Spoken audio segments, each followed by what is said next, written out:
बिस्मिल्लाहिर्रहमानिर्रहीम। अस्सलाम वालेकुम। सबसे पहले तो आपका बहुत बहुत शुक्रिया कि वीडियोस को लाइक करना और शेयर करना। इसके पीछे सिर्फ एक छोटा सा मकसद है कि अगर कोई ऐसा दोस्त भाई इन वीडियो में से कोई छोटी सी बात सीख के उसकी लाइफ चेंज हो जाए तो देखिए इसका हमें भी कितना फ़ायदा होगा और उसको कितना फ़ायदा हो जाएगा। तो बहुत बहुत शुक्रिया कि आप वीडियोस को लाइक भी कर रहे हैं और शेयर भी कर रहे हैं। मेरा एक सवाल है आपसे कि आपकी नज़र में कामयाबी क्या है? कामयाबी का कोई ऐसा जवाब नहीं है कि कोई पेटेंट दे सके। हर बंदे की नज़र में सक्सेस का जो क्राइटेरिया है वो डिफरेंट है। इस टॉपिक पे बात करते हैं। मेरा नाम है कामरान सईद। अगर मैं आपसे पूछूं या आप मुझसे पूछें या एक दौर में मेरी नज़र में कामयाबी ये थी या आम तौर पे किसी आप जनरल एक ओपिनियन है कि जनरली आप किसी से पूछे तो वो कहेगा कि शायद इतना बड़ा बिजनेस हो जाए या मुझे इतनी सैलरी मिल जाए, ये गाड़ी मिल जाए, यहाँ घर मिल जाए तो ये कामयाबी है। फॉर एग्ज़ाम्पल मैं ये कहता हूँ कि डिफेंस में जी किसी को कुछ चाहता है कि वो 2 कनाल का घर ले ले, एक लैविश सी लाइफ हो जाए, लग्जरी गाड़ी हो जाए, ऑफिस शानदार हो जाए, ये सक्सेस है। लेकिन अगर आप देखें कि जिसके पास 2 कनाल का घर होगा वो 4 कनाल के चक्कर में होगा या कम से कम डबल करने के चक्कर में होगा, या कभी ऐसा होगा कि आज हम लाइफ की जिस स्टेज पे हैं, जो अर्न कर रहे हैं, आज से 2-4 साल 5-10 साल पहले शायद ये हमने कभी ख्वाब में भी नहीं सोचा होगा कि आज हम इतना अर्न करेंगे। लेकिन आज क्या उतना अर्न करने के बाद, चाहे बिज़नेस हो चाहे जॉब हो, किसी भी तरीके से इनकम जो हमें आ रही है वो इतनी इनकम हो गई है कि जब हम आज से 5-10 साल पहले अपने आप को देखते थे तो कभी ज़िंदगी में नहीं सोचा होगा कि हमें इतने पैसे हम कमा सकेंगे। लेकिन आज जब हम इतने पैसे कमा रहे हैं तो क्या मैं आप सेटिस्फाइड हैं? बिल्कुल भी नहीं। तो इसका मतलब हो गया कि सक्सेस जो है वो कुछ और है। सक्सेस क्या है? हुआ क्या कि हम सब ने जो सक्सेस है वो उसको जोड़ दिया बाहर की चीज़ों से। मुझे गाड़ी मिलेगी, मैं खुश हो जाऊंगा।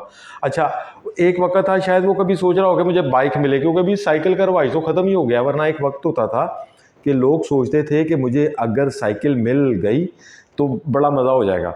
अच्छा, वो साइकिल के बाहर निकले, जैसे आजकल साइकिल इतनी कॉमन नहीं है, तो आज हम सोचते हैं बच्चे जब बड़े होते हैं तो वो कह रहे होते हैं बाइक मिल जाए मुझे। अच्छा, वो बाइक एक वक्त आता है कि बाइक से इतने आवाज़ार होते हैं, वो कहते हैं हमें एक गाड़ी मिल जाए।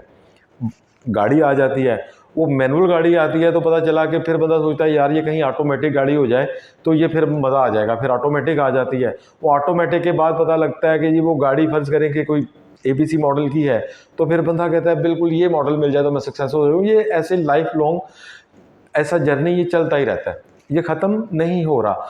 उसकी वजह यह है कि जैसे जैसे हम ग्रो करते जा रहे हैं, तरक्की करते जा रहे हैं, चाहे इनकम में चाहे एज में, हमारा जो सेटिस्फेक्शन लेवल है वो कम होता जा रहा है। वो क्यों? कि हमने अपनी जो चीज़ें हैं वो सारी बाहर से जोड़ दी हैं। मेरे एक उस्ताद थे कैसर राना साहब।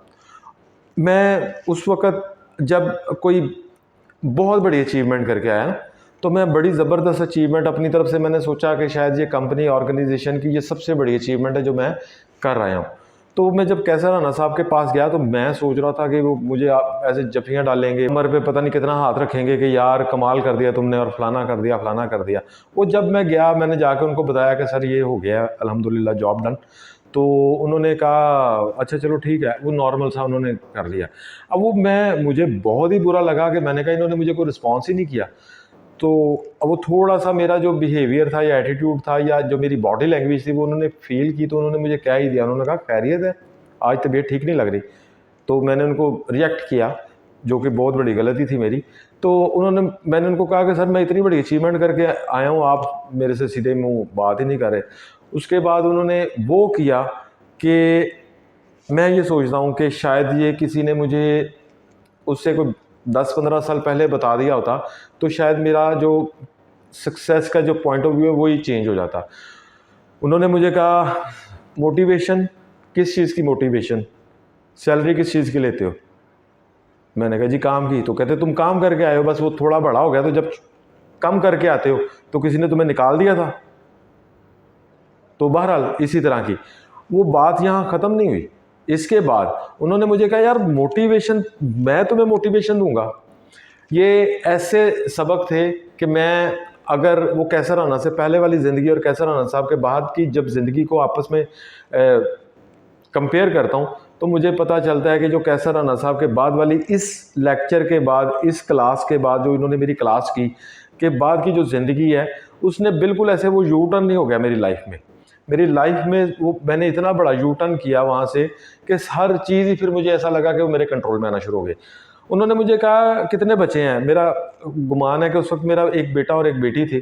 तो मैंने उनको कहा जी मेरा एक बेटा और बेटी है। कहते हैं जी कौन से क्लास में, कौन से स्कूल में पढ़ते हैं? मैंने कहा जी फलाने स्कूल में। उन्होंने कहा तुम्हारा कभी दिल नहीं किया कि वो किसी बड़े स्कूल में जाएं? मैंने कहा जी किया है। तो कहते वो मोटिवेशन नहीं आती तुम्हें? कभी तुमने सोचा नहीं कि मेरे बच्चे किसी स्कूल, अच्छे स्कूल में जाएं, किसी लग्जरी स्कूल के अंदर किसी लग्जरी लाइफ गुजारें? मेरे पास कुछ जवाब ही ख़त्म हो गया। फिर मुझे कहते हैं आपके पेरेंट्स? मैंने कहा जी मदर हयात हैं। तो कहते हैं उनको कभी दिल नहीं किया कि उनको हर साल तुम उम्रे पे भेजो? मैंने कहा जी बहुत किया है। तो कहते कभी मोटिवेशन नहीं आई वाइफ को हर उनकी जो एनिवर्सरी है या उनकी बर्थडे है गोल्ड का गिफ्ट करते हो? मैंने कहा जी नहीं, हर पे नहीं कर सकता।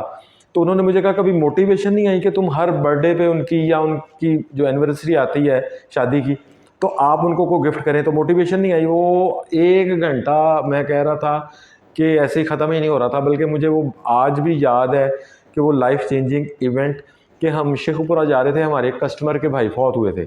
तो वो रास्ता ही ख़त्म नहीं हो रहा था। लाहौर से शेखुपुरा मोटरवे से आप अंदाज़ा लगा ले कि कितनी देर का रास्ता है, और मुझे लग रहा था कि ये कहीं गाड़ी का एक्सीडेंट हो जाए और मैं यहीं ख़त्म हो जाऊं। कि वो इतनी रियलिस्टिक बातें थी कि बिल्कुल भी मैं कभी सोच भी नहीं सकता था कि कभी ये मोटिवेशन है। मेरा ये अब आपसे भी सवाल है कि मुझे ये बताएं कि अगर आपके बच्चे जिस भी स्कूल में जा रहे हैं तो आपका दिल नहीं करता कि आपके बच्चे किसी हाई स्टैंडर्ड स्कूल में जाएं, उनकी एजुकेशन का लेवल इंक्रीज़ हो जाए, उनकी जो रहन सहन है वो उनकी लाइफ जो है लग्जरी हो जाए, जो अल्लाह ताला ने जो दुनिया में बहुत सारी नेमतें दी हुई हैं उनमें से काफ़ी ज़्यादा आप अपने बच्चों को दे सकें, आप अपने माँ बाप को हज उम्रे पे भेज सकें। और वो जो बात उन्होंने मुझे कही कि अपनी वाइफ, अगर आप शादीशुदा हैं, अपनी वाइफ को गिफ्ट करें हर बर्थडे पे या हर मौके पे, उनको अच्छे अच्छे कपड़े लेके दें, खुद आप बड़ा ज़बरदस्त अपना लाइफस्टाइल चेंज करें। तो ये दिल नहीं करता। ये अब यहाँ पे 2 बातें की हैं मैंने। एक मैं ये कह रहा हूँ कि एक मैंने सक्सेस को जोड़ा बाहर की चीज़ों से, गाड़ी आ जाए, घर आ जाए, बंगला आ जाए, बैंक बैलेंस आ जाए, या कोई बहुत बड़ी अचीवमेंट हो जाए। और एक मैं सक्सेस को जोड़ा हूँ अंदर से। जब सेटिस्फेक्शन का लेवल ये हो जाएगा कि मैं इस चीज़ पे खुश रहूँगा कि अल्लाह पाक ने मुझे जो भी दे दिया वो बहुत है मेरे लिए, अल्लाह पाक का बड़ा ही एहसान है। मैं सुबह उठ जाता हूँ, अल्लाह ताला से तौबा कर लेता हूँ। तो आप ये देखें कि कल रात को कितने लोग सोए, सुबह उठे ही नहीं, अल्लाह ताला ने तौबा का मौका ही नहीं दिया। वो कि बहुत सारे लोग नेक होंगे, अल्लाह ताला उनको सीधा जन्नतों में ले जाएगा, लेकिन आपको फिर भी एक तौबा का मौका मिल गया। अल्लाह पाक ने एक नया दीन दिया, फुल ऑफ अपॉर्चुनिटीज़। ये कितने लोगों को मिला? बहुत सारे लोगों को कल रात को नहीं मिला, सुबह उठे नहीं, वो बिल्कुल ठीक सोए। आप हमारे ये कोई ऐसी कहानी नहीं है कि मैं आपको कह रहा हूँ कि ये फलाने एरिया में हो गया, ये घर घर की कहानी है कि अगर आप राइट लेफ्ट में नज़र मारेंगे तो आपको अपनी फैमिली में, अपने अजीज़ों में, जानने वालों में बहुत सारे ऐसे लोग मिलेंगे कि जो सुबह नहीं उठ सके, अल्लाह ताला ने उनको ये अपॉर्चुनिटी नहीं दी, ये तौबा वाली।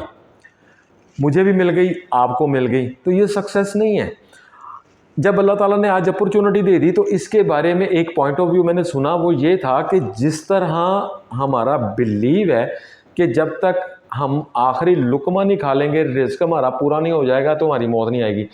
उनका पॉइंट ऑफ व्यू ये था कि साथ एक चीज़ और ऐड कर लें कि अल्लाह पाक ने कोई हमसे काम लेना है जो अभी पूरा नहीं हुआ, तो इसका मतलब है कि अगर हम इसको इस एंगल में देखें तो कोई हमारा ऐसा काम रह रहा है, अल्लाह पाक हमसे कोई ऐसा काम लेने जा रहा है कि जो कि हमें दुनिया में एक लंबे अरसे के लिए याद रखेगा, लोग हमें याद रखेंगे।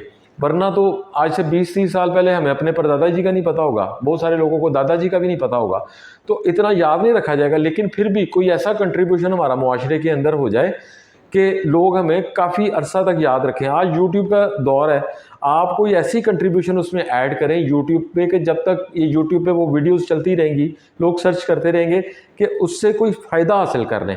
ये भी सक्सेस के बारे में एक पॉइंट ऑफ व्यू है। तो हमेशा सक्सेस को अंदर से जोड़ेंगे कि अल्लाह पाक ने सेहत दी है, तंदुरुस्ती दी है, माँ बाप दी हैं, बहन भाई दी हैं, शादीशुदा हैं तो अच्छी बीवी दी है, औलाद दी है।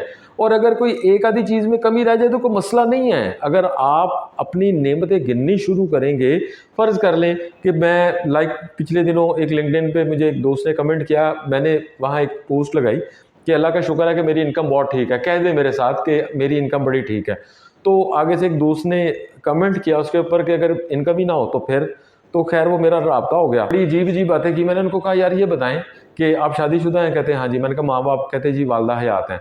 तो मैंने कहा वालदा कैसी हैं, यानी उनकी जो ट्रेनिंग है या आपका उनके साथ? कहते जी ऐसी माँ से आगे जो मेरी माँ है वो तो स्पेशल माँ है, ऐसी माँ अल्लाह ताला सबको दे। मैंने कहा यार बहुत अच्छी बात है। वाइफ आपकी? कहता वो भी बहुत ज़बरदस्त है, बहुत कोऑपरेटिव है। कहता पता तो अभी चलता है ना जब जॉब नहीं है, तो अब पता चल रहा है कि उनका, मेरी वाइफ मेरे बारे में क्या सोचती हैं, कितनी सपोर्टिव है। मैंने कहा बच्चे? कहता बच्चे भी बहुत ज़बरदस्त है, अल्लाह ने बड़ी खूबसूरत औलाद दी है। मैंने कहा अच्छा जी। मैंने कहा सेहत कैसी है आपकी? कहता बड़ा फिट हूँ, बड़ा ठीक हूँ माशाल्लाह। और मैंने कहा जी अच्छा, इसके अलावा और बताएं। घर? कहते जी घर भी अपना है। बहन भाई? मैंने कहा मोहब्बत करते हैं? कहते जी बड़ी मोहब्बत करते हैं। यार दोस्त भी बड़ी मोहब्बत करते हैं। तो मैंने कहा यार ये अगर हम इसको 1 बाय 1 गिनने शुरू कर देना तो ऐसे ही कोई ये पता चलेगा 100-150 नेमतें बन जाएगी। और जो चीज़ें मैं बाद में ऐड करूंगा कि अल्लाह ताला ने जो नेमतें हमें आपको दी हैं। तो अगर 100-150 नेमतों में से अगर एक जॉब नहीं है, नो डाउट, मैं इससे कोई डिनाइल नहीं है कि जो इस फेज से गुजरता है उसी को पता होता है। मैं भी इस फेज से बहुत दफ़ा गुजरा हूँ, तो ये उस वक्त पता होता है। वो पंजाबी की एक मिसाल है कि राह पे जाने थे वाह पे जाने, वो जो जिसके साथ गुजरी होती है उसको पता होता है। लेकिन मुमकिन है अल्लाह पाक ने कोई बहुत बड़ी अपॉर्चुनिटी आपके लिए सोची हो और आप उस वक्त ना शुक्री कर कर के, अपॉर्चुनिटी मिलनी है लेकिन वो उस फेज़ में आपने क्या किया, ना शुक्री। और जब वो अपॉर्चुनिटी आ गई तो फिर शुक्र किया आपने। तो अगर हम वो ना शुक्री वाले फेज़ में भी अल्लाह का शुक्र ही अदा करना शुरू कर दें तो वो फेज़ भी शुक्र वाला बन गया। और जब वो जॉब मिल गई या कोई और चीज़ मिल गई, जो नेमत हम में कमी थी वो मिल गई, तो वो कितना बड़ा फेज़ मिलेगा। तो आप खुद अंदाज़ा लगा लें, मुझे आपको बताने की ज़रूरत नहीं है कि अल्लाह पाक ने शुक्र के अंदर कितने सारे इनामात छुपा के रखे हैं। किसी दोस्त के साथ बात हो रही थी आज सुबह ही इवन, तो मैं उनको कह रहा था कि शायद अगर हम शुक्र करने वाले बन जाएं तो शायद हम अपने घरों में भी बैठ जाएं ना, तो अल्लाह पाक मुझे में अपनी खुली आंखों से हमारे जैसे शख्स को भी दिखाए। तो बहरहाल कोशिश कीजिए जो सक्सेस है वो अपने अंदर जोड़ें, बाहर नहीं, अंदर से जोड़ें। जो कुछ है अल्लाह पाक का बड़ा निज़ाम है, क्योंकि अल्लाह पाक ने हर इस दुनिया का निज़ाम भी चलाना है। अब फ़र्ज़ कर लें कि अगर मैं किसी ऑर्गेनाइजेशन में जॉब कर रहा हूँ, तो अगर सारे बॉस बन गए तो वो नीचे वाले काम कौन करेगा? तो ये अल्लाह ताला का निज़ाम है। किसी ने नीचे का भी काम करना है, किसी ने ऊपर वाला भी काम करना है, किसी ने टॉप पे भी बैठना है, किसी ने बॉटम में भी होना है। ये अल्लाह का निज़ाम है। लेकिन ये हो सकता है कि बॉटम वाला अपने हल्काए बाब में ऐसा हो जाए कि वहाँ वो टॉप में हो। तो सक्सेस को हमेशा अंदर से जोड़ें, अंदर की चीज़ों से जोड़ेंगे तो आपकी लाइफ बड़ी ज़बरदस्त हो जाएगी। लोग आपको दूर से आते हुए देखेंगे तो उनको पता चलेगा कोई शख्स आ रहा है। तो कोशिश कीजिएगा, गुजारिश ये है कि आज से कम अज़ कम एक दफ़ा दुरूद शरीफ पढ़ने वाले बन जाएं। आज एक दफ़ा पढ़ेंगे, कल को 100 दफ़ा पढ़ेंगे और आने वाले वक्त में पूरा दिन दुरूद शरीफ पढ़ने वाले बन जाएंगे। अपने माँ बाप, बहन भाई, दोस्तों के साथ, अपने हमसायों के साथ अच्छा रवैया रखें। इससे आपकी लाइफ में बहुत चेंज आएगा। अस्सलाम वालेकुम।